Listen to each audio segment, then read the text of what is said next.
Hi friends, welcome to Paris home food. இன்றைக்கி வந்து டேஸ்டியான சுவையான பருப்பு பொடி எப்படி செய்யலாம் சொல்லித்தரேன். இது நல்ல காரசாரமாக இருக்கும். குழம்பு செய்யாத நேரத்தில் சுட சுட சாதம் போட்டுட்டு 2 டீஸ்பூன் பருப்பு பொடியும் போட்டுட்டு நல்ல சூடாக உருக்கின நெய்யும் போட்டுட்டு சாப்பிட்டிங்கன்னா ரொம்பவும் பிரமாதமாக சூப்பராக இருக்கும். கூடவே இதுக்கு சைட் டிஷ்ஷாக நான்வெஜ்ஜாக இருந்தால் சிக்கன் பண்ணிக்கலாம். வெஜிடேரியனாக இருந்ததுன்னா பன்னீர் மசாலா பண்ணிங்கன்னா ரொம்பவும் நல்லாயிருக்கும், சூப்பராக இருக்கும்.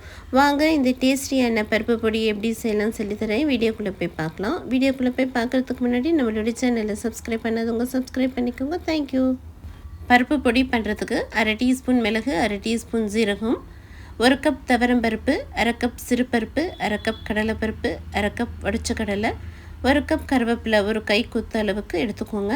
அடுத்து 10லேருந்து 15 காரத்துக்கு காஞ்ச மிளகாய், ஒரு சின்ன துண்டு புளி, அவ்வளோதான்.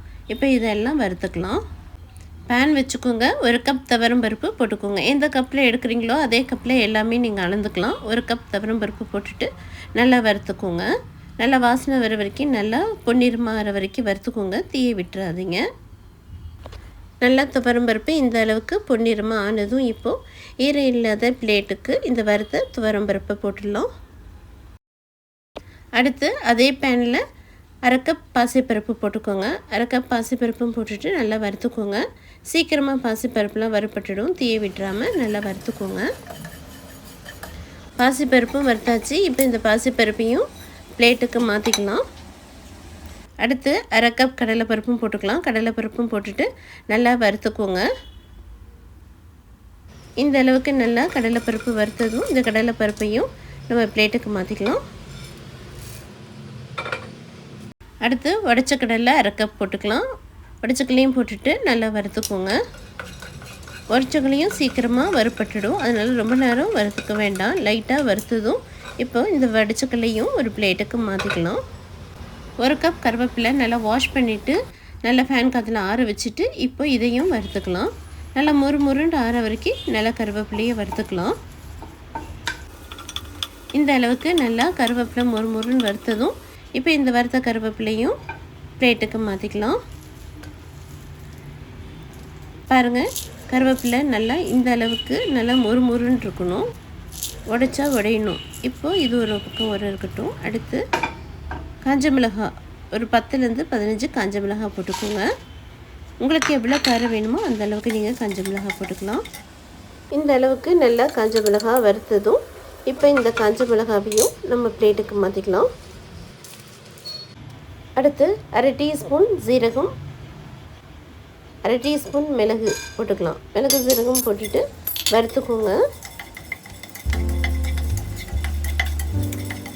கூடவே ஒரு சின்ன துண்டு புளி போட்டுக்கோங்க. புளியும் போட்டுட்டு நல்லா வறுத்துக்கலாம். அவ்வளோதான். இப்போயும் மிளகு ஜீரகம் புளி வறுத்தாச்சு. இப்போ இதையும் ஒரு பிளேட்டுக்கு மாற்றிக்கலாம்.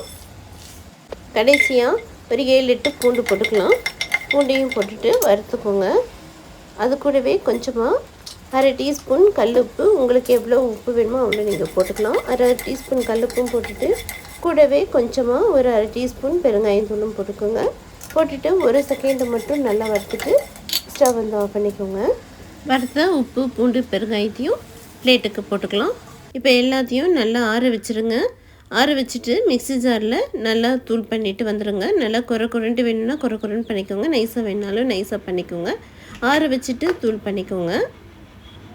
இப்போ பாருங்கள், பருப்பு பொடி தூள் பண்ணிட்டு வந்தாச்சு. இப்போ இந்த பருப்பு பொடி கொஞ்சம் கலராக வேணும்னா 1 டீஸ்பூன் சக்தி மிளகாய்த்தூள் போட்டுக்கோங்க. சக்தி மிளகாய்த்தூள் போட்டுட்டு நல்லா வறுத்து விட்டுக்கோங்க. உங்களுக்கு வேணும்னா போட்டுக்கலாம், இல்லைனாலும் நீங்கள் ஸ்கிப் பண்ணிக்கலாம், பிரச்சனை இல்லை. இப்போ ஒரு நிமிஷம் வறுத்த காஷ்மீரி மிளகாய்த்தூளை இந்த பருப்பு பொடியிலே போட்டுக்கலாம். போட்டுட்டு ஒரு பல்ஸ் மோடில் ஒரு சுற்றிக்கோங்க. அவ்வளோதான். இப்போ சூப்பராக பருப்பு பொடி ரெடி ஆகிடுச்சு. இப்போ இதை ஒரு பவுலுக்கு மாற்றிக்கலாம். பாருங்கள், நல்லா கமன்ட்டு பருப்பு பொடி ரெடி ஆகிடுச்சு. இப்போது நல்லா சுட சுட 1 கப் சாதத்துக்கு நல்லா 2 டீஸ்பூன் பருப்பு பொடி போட்டுக்கோங்க. போட்டுட்டு நல்லா உருக்குன நெய் போட்டுக்கோங்க. போட்டுட்டு சாப்பிட்டிங்கன்னா ரொம்பவும் பிரமாதமாக சூப்பராக இருக்கும். இந்த பருப்பு பொடி சாதத்து கூட நல்லா chicken masala, mutton masala, fish fry, வெஜ்ஜாக இருந்தீங்கன்னா காலிஃப்ளவர் பக்கோடா, உருளைக்கிழங்கு ஃப்ரை, கருணக்கிழங்கு ஃப்ரை எல்லாமே ரொம்ப சூப்பராக இருக்கும். ட்ரை பண்ணி பாருங்கள். குழம்பு இல்லாத சமயத்தில் இந்த மாதிரி பருப்பு பொடி சாப்பிட்றதுக்கு ரொம்பவும் நல்லா சூப்பராக இருக்கும். இதே போல் செஞ்சு பார்த்துட்டு எப்படி இருக்குன்னு கமெண்ட் பண்ணுங்கள். இந்த வீடியோ பிடிச்சிருந்ததுன்னா லைக் பண்ணுங்கள், ஷேர் பண்ணுங்கள், சப்ஸ்கிரைப் பண்ணுங்கள். தேங்க்யூ ஃபார் வாட்சிங். பாய்.